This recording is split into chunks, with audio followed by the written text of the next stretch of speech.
నమస్తే, welcome to ప్రజానాడి news. ముందుగా అందరికీ శుభోదయం. ఇక తెలంగాణ రావడానికి ఆంధ్ర పాలకుల నుంచి మనం ఎంతగానో పోరాటం చేసాం. ఆంధ్ర పాలకుల నుంచి మనం విముక్తి పొంది ఇటు తెలంగాణను అయితే సాధించుకున్నాం. అవునా కాదా మిత్రులారా? మీరందరూ కూడా ఒకసారి తెలియాలి. కానీ ఆంధ్ర పాలకులు మనం పోవాలని వాళ్ళనైతే ఎట్లనో ఒక రకంగా తెలంగాణ సాధించుకున్నాం. కానీ ఇప్పుడు మళ్ళా కూడా ఆంధ్ర పాలననే ఈ యొక్క ములుగు జిల్లా ఏటూరు నాగంలో అయితే కొనసాగుతుంది.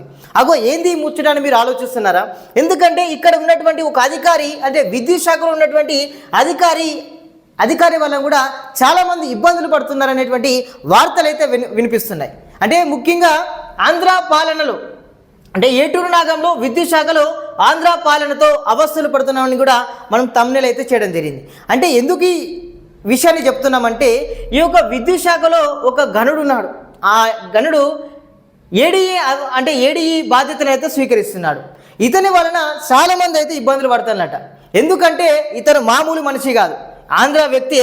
కానీ ఇక్కడ ఉన్నటువంటి తెలంగాణ ఉద్యోగులను, అదేవిధంగా గ్రౌండ్ స్థాయిలో ఉన్నటువంటి రైతులను కూడా ఇబ్బందులు పెడుతున్నాడని కూడా మనకైతే ఆ ఏటూరు నాగరం పరిధిలో, అదేవిధంగా ఆ శాఖలను అయితే బహిరంగంగానే అర్థమవుతున్న పరిస్థితి. ఆ యొక్క ముచ్చట్లు అయితే వినబడుతున్నాయి. ఇక ఈసారి గొప్పతనం ఏంటిదంటే, డబ్బులు ఏంది పని జరగదట. అంటే అతను డబ్బులతోటే పని చేస్తారట. సరే, డబ్బు అనేది అందరికీ ఇంపార్టెంటే. కానీ ఈసారి ముచ్చట, ఈ చిచ్చా ముచ్చట ఎట్లున్నదంటే, డబ్బులు ఇస్తేనే పని అట. ఈసారి అంతకుముందే అంటే వేరే కాడ ఉద్యోగాలు చేసినప్పుడు ఏటూరు నగరంకు రాకముందు వేరే కాడ కూడా ఏసీబీకి వలలో అయితే చిక్కినా కూడా ఎట్లా ఉండాలి, అణిగి మణిగి ఉండాలి, ఇంకొకసారి తప్పు చేయొద్దని కూడా అనిపించుకోవాలి కదా ఎవరికైనా. కానీ మనోడు అట్లా కాదు, డబ్బులే మనకు కావాల్సిన అని కూడా ఇప్పుడు కూడా డబ్బుల ముచ్చనే చేస్తున్నాడు. సరే, ఏసీబీ అధికారులకు చెప్తే సరే నోట్లకు అదో ఇదో రంగు పూస్తారని కూడా అతనికి తెలుసు. ఎందుకంటే ఈయన ముచ్చట ఎట్లుంటుందంటే, కేవలం ఏటీఎంల దగ్గరనే ఆ కరుకు నోట్లే తీసుకుంటాడట. కరుకు నోట్లే తీసుకొని డైరెక్ట్ జేబులో పెట్టుకొని ఇంటికి పోయేటాడట. ఇంకొక ముచ్చట, అంటే ఇప్పుడు ఈ పొద్దంతా అదేవిధంగా 10-11 గంటల వరకు ఎవరైనా చూస్తారని మధ్యరాత్రి 2 గంటల పోయినా కూడా ఆ యొక్క ఎవరైతే మనం లంచం అడుగుతామో ఆ లంచం ఇచ్చే వాళ్ళ దగ్గరికి పోయి కూడా 2 గంటల నైట్లో మధ్యరాత్రి కూడా డబ్బులు తీసుకునేటువంటి చిచ్చ ఈ యొక్క గనుడే. విద్యుత్ శాఖలో ఇలాంటి అధికారుల వల్ల కూడా మరి మచ్చనైతే వస్తుంది. ఇక ఇంకొక ముచ్చట ఏంటంటే, ఈ యొక్క ఏడీకి, ఈ అధికారికి సరే మంచి హోదాలనైతే ఉన్నాడు. ఈ అధికారికి ఎవరు అండదండ అంటే, అక్కడ మంచిగా ఏటూరు నగరంలోనే మంచి పేకాట రాయుడు ఇతనికైతే అండదండగా ఉన్నాడు. నాకు పేకాట రాయుడు అండదండగా ఉన్నాడని ఇక ఎట్లా పడితే అట్లా దండుకుంటున్నారట. సరే, ఇటు కాంట్రాక్టర్ల విషయంలో అంతే, అదేవిధంగా రైతుల విషయంలో కూడా ఇదే తంతునైతే ఆయన కొనసాగిస్తున్నట. ఇదైతే ఎవరికైనా కోపం వస్తుంది కదా, అబ్బా తెలంగాణలో ఈ ఆంధ్ర పాలకులు ఉండొద్దని మనం తెలంగాణ తెచ్చుకుంటే మళ్ళీ ఇదెక్కడి పాలనరా బాబు అన్నట్లుగానైతే అక్కడ ఉన్నటువంటి ఉద్యోగులే, అదేవిధంగా రైతులు కూడా అంటున్న పరిస్థితి. ఇక రైతులను కూడా చాలా మటుకైతే ఇబ్బందులు పెడుతున్నాడట. ఎందుకంటే ఈ కరెంటు విషయంలో, అదేవిధంగా ఏదో రకంగానైతే రైతులను ఇబ్బంది పెడుతున్న పరిస్థితి అయితే మనకైతే ఈ విద్యుత్ శాఖలోనైతే కనిపిస్తుంది, కేవలం ఏటూరు నగరంలోనే. అదేవిధంగా అంటే వీళ్ళందరూ కూడా ఇంకా ఓపిక అనేది నశించింది ఈ ఉద్యోగులకు. దెబ్బకు సీఎండి, ఆ విద్యుత్ శాఖకు సంబంధించి సీఎండి గారికి అయితే ఫిర్యాదు చేసిందట. సార్, మా పరిస్థితి గిట్లున్నది, ఇంకో గిట్లనైతే ఇట్లా పాలన చేస్తున్నాడు, మమ్మల్ని ఇబ్బందులు పెడతాడు అనేటువంటి వాదనలు అయితే ఆ ఉద్యోగులు అయితే సీఎండి దగ్గరనైతే వినిపించిండు. మీరు సీఎంకి చెప్తారా లేకపోతే మంత్రికి చెప్తారా, అది మీ ఎవరికైనా చెప్పుకోండి, నాకైతే అన్ని అండదండలు ఉన్నాయని కూడా సార్ అయితే చెప్పుకొస్తున్నట.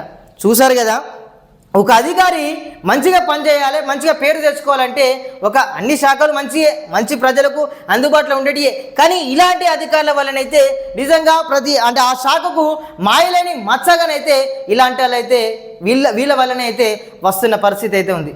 అంటే చాలా మటుకు ఇలాంటి అధికారులు కొన్ని శాఖలు ఉన్నారు. కానీ ఈసారి యొక్క స్పెషాలిటీ అంటే ఈయన ఆంధ్ర వ్యక్తే, ఆంధ్రాకు సంబంధించినటువంటి వ్యక్తి ఇక్కడైతే కొనసాగుతున్నాడు. సరే, అతను ఉద్యోగరీత్యా ఎట్లా చేసినా కూడా మానవులంతా సమానమే, అదేవిధంగా కులమాతాలకు అతీతంగా మనం అంతా ముందుకు వెళ్ళాలి. సరే, అయినా కూడా ఈసారి యొక్క ప్రవర్తన అనేది ఘోరంగా ఉన్నది.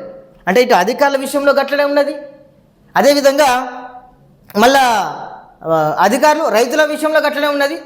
ఇదే తంతు ఉంటే నిజంగా ఎవరికైనా కోపం వస్తుంది కదా, అరే ఈ అధికారి పోవాలని కూడా అంటారు. ఇక ఈయనకన్నా ముందు ఒక మంచి అధికారి ఉన్నాడు, ఆ అధికారి పోతే నిజంగా ఇప్పటికి కూడా ఎవరైనా అధికారి అంటే ఈయన వల్లనే ఆ అధికారి సస్పెండ్ అయ్యాడట.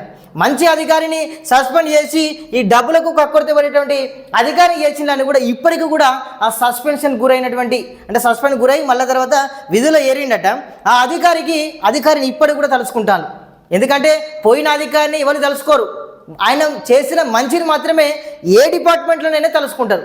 కానీ ఇతని వల్ల ఒక అధికారి సస్పెండ్ అయ్యాడు అంటే అతన్ని ఇప్పుడు రైతులందరూ కూడా అరే మంచి చేసి అధికారిని పోగొట్టుకొని ఈ పైసలకు కక్కుర్తిపడ్డే ఈ చిచ్చాని తెచ్చుకున్న చిచ్చా వచ్చిందని చాలామంది అటు రైతులు అదేవిధంగా అధికారులే వాళ్ళందరూ కూడా లోపల అనుకుంటున్న పరిస్థితి.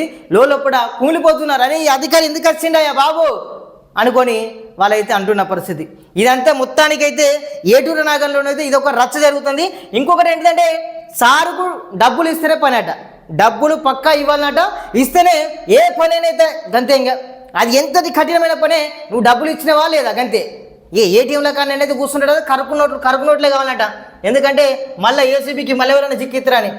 ఇంకోటి ఏంటంటే ఒక్కసారి అంటే ఒక ఏసీబీకి చిక్కితే ఎవరికైనా కొంచెం భయం ఉంటుంది. మా సార్కి అయితే అట్లా లేదట. ఇంకా కూడా మరి ఎన్ని ఆగడాలు చెప్తాడో ఇక ఎవరికైనా చెప్పుకోరి, మీరు ఎంత చేసినా కూడా నన్ను అయితే ఆపేది ఎవరు ఉండారని కూడా ఈ మన ఏడీ చిచ్చా అంటున్నారట. ఈ సారు మరి ఇంకెన్ని అగైతీలు చేస్తాడో, ఇంకెంతమంది నుంచి డబ్బులు కొంచుకుంటారో మనమైతే ముందు అంటే మరి ఈ కథను చూసైనా మారుతాడా, లేకపోతే ఇంకేమైనా ఇంకా ఎక్కువ పురాయిస్తాడా, మరి ఇతని మీద ఇంకేమైనా చర్యలు తీసుకునే ఆవశ్యకత ఉందా అధికారులు కూడా? ఎందుకంటే ఇలాంటి అధికారం ఉండడం వల్ల మీ శాఖ కూడా మచ్చ వస్తుంది కదా, ఇలాంటి అధికారుల పైన చర్యలు తీసుకోవాలి. అందుకే కింది స్థాయి ఉద్యోగులు కూడా తట్టుకోలేక ఈ యొక్క ఫిర్యాదు చేసినటువంటి పరిస్థితి అయితే మనకైతే కనిపిస్తూ ఉన్నది. ఇక ఈ చిచ్చ గురించి ఇంకొక ముచ్చట చెప్పాలి. ఎందుకంటే ఈ సారట ఎవరినైనా టార్గెట్ చేస్తే గంతేనట, అది ఏ పనైనా సరే పనిని టార్గెట్ చేసినా ఆ పని కథమవుతుందట, లేకపోతే ఆ ఉద్యోగిని టార్గెట్ చేసి ఇక్కడి నుంచి లేపాయాలన్నా అంటే లేకపోతే వేరే కాడికి ట్రాన్స్ఫర్ చేయాలన్నా లేకపోతే సస్పెండ్ చేయాలన్నా ఈయన టార్గెట్ చేస్తే ఇక ఆ పని అయినట్టేనట. ఇక అతను సస్పెండ్ కావాలన్నట లేకపోతే ట్రాన్స్ఫర్ కావాలన్నట. అటువంటి వ్యక్తి ఈ యొక్క ఏడీ గారు అయితే. సరే ఇలాంటి వల్ల ఎందుకంటే పగలు ఉండాలి, పగలు ప్రతీకారాలు ఎందుకంటే ఈ కాలంలో మంచిగా ఉద్యోగాన్ని చేసుకొని మంచిగా పాలన సాగించాలి, ప్రజలకు మంచి అందుబాటులో ఉంటూ కాయించాలి. ఎందుకంటే విద్యుత్ శాఖ అనేది ఇంపార్టెంటే, కానీ ఇలాంటి ఆకతాయిల వల్ల ఇలాంటి దుర్మార్గుల వల్ల నిజంగా శాఖకు మాలేని మచ్చగానైతే ఉంటున్నది.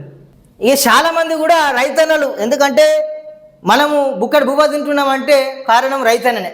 మరి ఆ రైతన్నలు నిజంగా ఇతనికి ఎన్నో లక్షల సార్ మా కరెంటు విషయంలో ఏదైనా ట్రాన్స్ఫర్ ఏదో ఒక రకంగానైతే ఈ ఏడీ అధికారికి అయితే అధికారం ఉంటుంది. సార్ కొంచెం చేయండి సార్, మా పని చేయండి సార్ అని కొన్ని లక్షలు కూడా ధారపోస్తున్నటువంటి రైతులు ఇప్పటికీ కూడా నాట్లు వేయని పరిస్థితి అయితే ఉందట. నిజంగా ఇది ఒక రకమైనటువంటి బాధాకరమైన, ఎందుకంటే రైతులను ఇబ్బందులు పెడుతున్నారు. ఇలాంటి పోకడలు మీరు మార్చుకుంటే బాగుంటుంది. ఒక ఈ అధికారి ఇలాంటి అధికారులు చూసి ఇంకో కొందరు తయారవుతారు కావచ్చు, అరే మంచిగా పైసలు గమాయిస్తున్నారు కావచ్చు అని అనుకుంటారు. అరే మీలాంటి వల్ల రైతులు అదేవిధంగా కింది స్థాయి ఉద్యోగులు చాలామంది ఇబ్బందులు పడుతున్నారు కదా.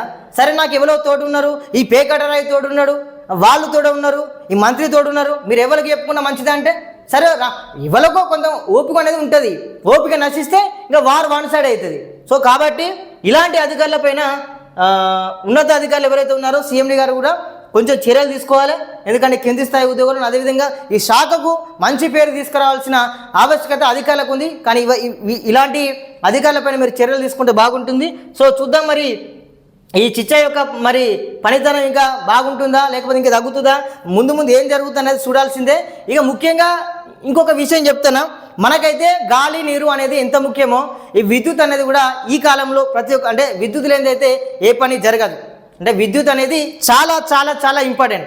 కానీ ఇలాంటి విషయాల్లో రాజకీయ నాయకులు అదేవిధంగా ఇతర నాయకులు జోక్యం చేసుకోకండి. ఎందుకంటే ఇది మంచి పద్ధతి కాదు. ఇలాంటి అధికారులను వెనకేసుకొని వస్తే మీకైతే మంచి పేరు అయితే రాదు. ఎందుకంటే మచ్చని ఇదంతా కాబట్టి దీనిపైన కూడా ఉన్నత అధికారులు స్పందించి అదేవిధంగా అక్కడ ఉన్నటువంటి ఈ ఏటూరు నగరం డివిజన్ అదేవిధంగా సంబంధిత పరిసర ప్రాంత రైతులకు ఉద్యోగులకు అండగా ఉంటే బాగుంటుందని కూడా మేమైతే ఆశిస్తున్నాం. ఇదంతా కూడా అక్కడైతే చర్చనీయాంశంగా మారింది. ఇదంతా కూడా బహిరంగ అనుకుంటారు, ఈ సార్ వచ్చిన కాంచెలు మాకు ముప్పు తిప్పలు పడుతున్నాయి బాబు అని కూడా వాళ్ళైతే లోపల కుమిలిపోతున్న పరిస్థితి ఉంది.